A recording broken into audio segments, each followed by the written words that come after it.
sedikit tambahan di akhir video ya teman-teman.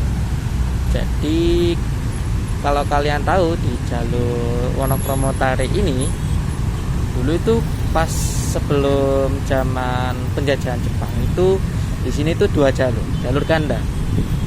Nah, sebagai buktinya di sini ada sisa-sisa rel.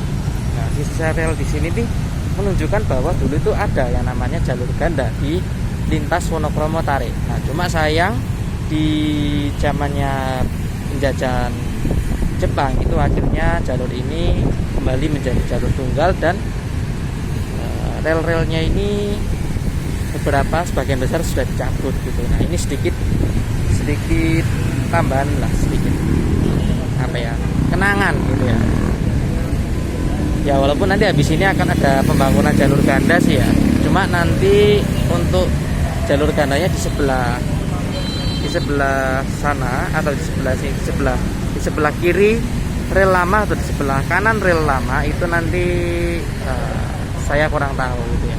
Nah, gitu aja teman-teman, terima kasih, sampai jumpa di video selanjutnya.